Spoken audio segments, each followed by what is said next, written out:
عید الفطر کے روز ہونے والا حادثہ۔ ٹیم SID لا رہی ہے سرگودا شہر کے طاہر چیمہ کا کیس۔ بے گناہ معصوم بیٹا تھا میرا، تو عید منانے کے لیے شام کو نکلا، سارا دن تو وہ گھر میں رہا ہے۔ اتنی دیر میں گاڑی آ گئی ہے SP کی۔ فائر کرنے والا کون تھا؟ بات کچھ اور ہے اور ذاتی اناد کی وجہ سے اس کو کوئی اور رنگ دیا جائے۔ طاہر کے ساتھ کیا بنی؟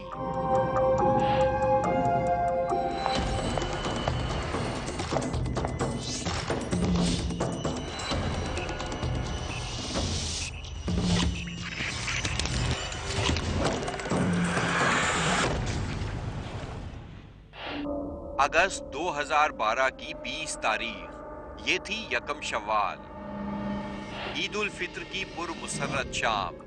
تمام شہروں کی طرح سرگودا میں بھی عید منائی جا رہی تھی، روایتی جوش و جذبے کے ساتھ۔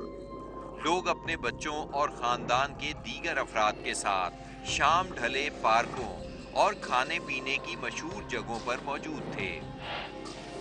طاہر چیمہ بھی اپنے دوستوں ولید، ارسلان اور وقاص کے ساتھ اپنے گھر کے لان میں بیٹھا خوش گپیوں میں مصروف تھا۔ دوستوں کا اصرار تھا کہ کہیں باہر جایا جائے، کچھ پیا بھی جائے اور ساتھ ساتھ اپنی مرضی کا مزیدار کھانا کھایا جائے۔ طاہر نے دوستوں کی بات پر آمادگی کا اظہار کیا۔ طاہر نے اپنی کلٹس گاڑی نکالی، اس کے دوست بھی کرولا گاڑی پر اس کے ساتھ نکلے۔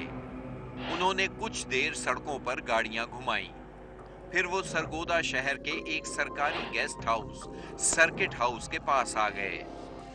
سرکٹ ہاؤس کے گیٹ کے پاس انہوں نے گاڑیاں کھڑی کر دیں اور کچھ دیر گاڑیوں سے نکل کر آپس میں گپیں ہانکتے رہے۔ وہ فیصلہ نہیں کر پا رہے تھے کہ ایک گاڑی میں چاروں دوست گھومے پھریں یا دونوں گاڑیاں ساتھ رکھیں۔ رات کے 11 بج چکے تھے۔ اتنے میں ایک گاڑی نے سرکٹ ہاؤس کے گیٹ کی جانب ٹرن لیا۔ موڑ کاٹنا تھا کہ گاڑی دائیں جانب سے طاہر کی کلٹس کے ساتھ ٹکرا گئی۔